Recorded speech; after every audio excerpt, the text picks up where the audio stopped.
Salam Indonesia, salam Nusantara dari Sabang sampai Merauke, dari Miangas sampai Pulau Rote. Mantalah iman kita, mantalah kasih kita, mantalah pengharapan kita tentunya dalam Yesus menjadi Tuhan dan Juru Selamat kita dan Juru Selamat dunia. Jangan katakan bahwa Yesus bukan Tuhan, jangan katakan pula bahwa Yesus bukan Juru Selamat. Dia adalah Tuhan, Dia adalah Juru Selamat.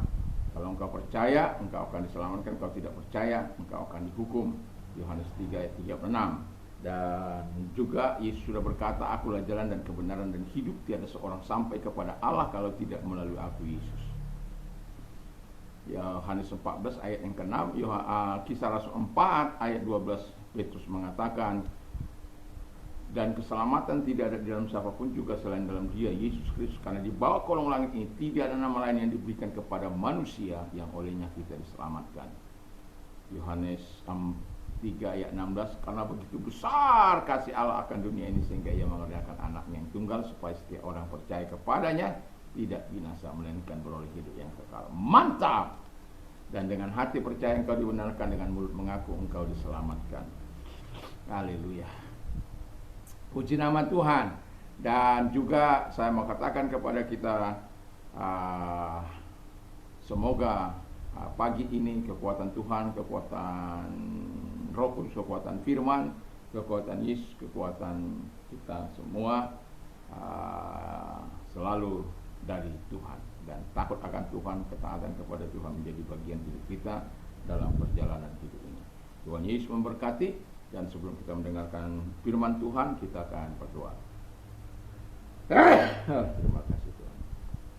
Terima kasih Tuhan, kami percaya iman kami dapat menggerakkan hati Tuhan untuk memberikan pertolongan kepada kami. Dalam nama Yesus, haleluya. Amin. Saya akan membacakan Markus 5 ayat ke 35 sampai dengan ayat yang ke-43. Demikian bunyi firman Allah. Ketika Yesus masih berbicara, datanglah orang-orang dari keluarga kepala rumah ibadat itu dan berkata, anakmu sudah mati, apa perlunya lagi engkau menyusah-nyusahkan guru? Tapi Yesus tidak menghiraukan perkataan mereka dan berkata kepada rumah ibadat, jangan takut, percaya saja. Lalu Yesus tidak memperbolehkan seorang ikut bersama kecuali Petrus, Yakobus dan Yohanes saudara Yakobus. Mereka tiba di rumah kepala rumah ibadat. Di sana dilihatnya orang-orang ribut, menangis, meratap dengan suara nyaring. Sesudah ia masuk, ia berkata kepada orang-orang itu, mengapa kamu ribut dan menangis? Anak ini tidak mati tetapi tidur. Tetapi mereka menertawakan dia. Maka diusirnya semua orang itu, lalu dibawanya ayahnya dan ibu anak itu dan mereka yang bersama-sama dengan dia masuk ke kamar itu. Lalu dipenyala tangan anak itu, katanya, talitakum, yang berarti, hai anakku, aku berkata, bangunlah. Seketika itu juga anaknya bangkit berdiri dan berjalan. Sebab umurnya sudah 12 tahun. Semua orang yang harus sangat takjub. Dengan sangat ia berpesan kepada mereka supaya jangan seorang pun mengetahui hal itu. Lalu ia menyuruh mereka memberi anak itu makan. Puji nama Tuhan, ini sebuah kisah yang sangat menarik dan sangat luar biasa ya. Karena seorang kepala rumah ibadat yang begitu beriman, percaya apa yang dikatakan oleh Tuhan, dan akhirnya dia bisa melihat pertolongan yang Tuhan nyatakan dalam kehidupannya. Saya akan membawanya 2 seri ya, tapi walaupun dengan judul yang berbeda. Dan iman yang pertama ialah iman yang menghasilkan pertolongan. Jadi kalau kita melihat Allah menolong, iman itu tidak bisa terlepas, percaya kita tidak bisa terlepas dari hidup kita. Apapun situasinya, apapun kondisinya, kita harus tetap meletakkan iman itu pada Yesus Kristus. Keyakinan kita kepada firman-Nya, kepada Dia, kepada Bapa, kepada Roh Kudus dan lain sebagainya. Ya, maksud saya di dalam Bapa, Anak dan Roh Kudus itu. Nah, kita sesuai dengan tema menghasilkan iman yang menghasilkan pertolongan. Dan karena kepala rumah ibadat itu tahu, ya, jadi kita harus tahu bahwa yang pertama, Yesus itu memiliki kuasa.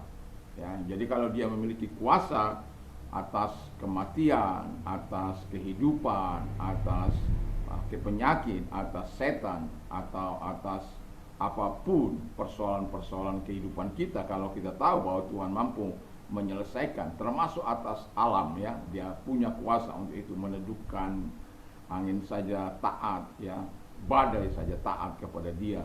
Dan yang mau saya katakan adalah iman itu harus kita percaya kepada Tuhan, dan itu sebabnya ketika kita mengetahui bahwa Yesus memiliki kuasa, seharusnya dasar itulah yang kita pakai untuk menghasilkan sesuatu pertolongan dari Dia. Nanti kita lihat apakah Tuhan akan menolong dia, apakah tidak. Dan ketika dia mengetahui bahwa Tuhan memiliki kuasa untuk menyembuhkan, menolong dia, itu sebabnya dia datang untuk meminta pertolongan kepada Yesus. Dan Yesus bermurah hati untuk datang kepadanya, mengikuti dia, untuk datang ke rumahnya untuk menyembuhkan. Ya, dan kita tahu bagaimana pada akhirnya, dan kuasa Yesus membangkitkan anak itu dari kematian. Dan yang kedua yang kita perlu tahu ialah Yesus memiliki belas kasihan yang besar. Jadi walaupun orang sudah mengatakan anak itu sudah mati, tetapi kita lihat bagaimana belas kasihan Tuhan itu kepada orang yang membutuhkan pertolongannya, orang yang minta pertolongannya.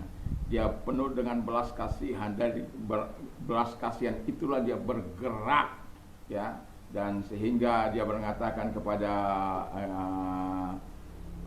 kepala rumah ibadat, nggak usah takut, ya, percaya saja, lihat kemuliaan Tuhan, ya. Jadi kalau kita mengetahui bahwa Yesus penuh dengan belas kasihan, mengapa kita harus takut menghampiri tahta kasih karunia? Mengapa kita harus takut datang kepada Dia di dalam keadaan kita yang membutuhkan memang pertolongan dari Dia? Ketahuilah bahwa belas kasihan Allah itu memang diberikan bagi setiap orang, dan khususnya kepada mereka-mereka yang ingin membutuhkan belas kasihan itu. Setiap kita, saya yakin, setiap kali kita mengalami persoalan, kita akan datang selalu karena kita tahu Tuhan itu Maha Kuasa, Tuhan itu penuh belas kasihan. Dan ketika kita dihajarnya oleh karena dosa dan pelanggarannya, itu pun Dia pasti masih mau menolong kita ketika kita minta ampun kepada Dia, kita minta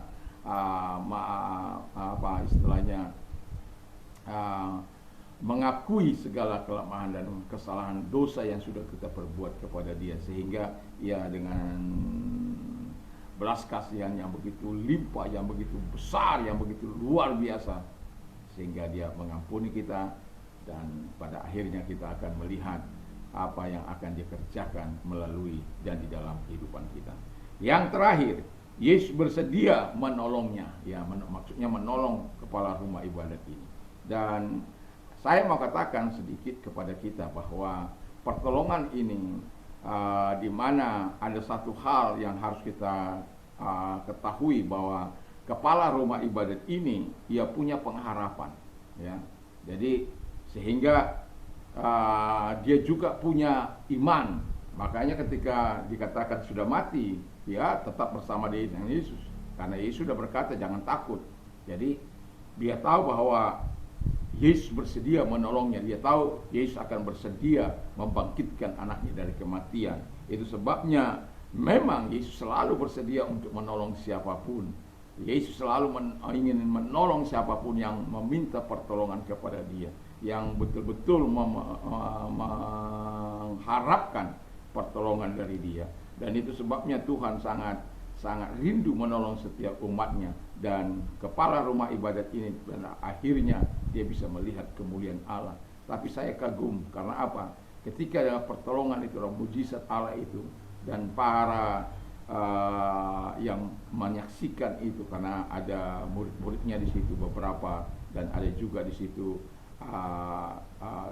kepala rumah ibadat dan istrinya, dan mereka dinyatakan supaya jangan bercerita. Wah, tapi bagaimanapun itu tidak akan bisa ditutupi, dan tetapi Yesus mengingatkan mereka supaya mereka jangan bercerita. Sudah cukup, biarkan orang-orang bercerita.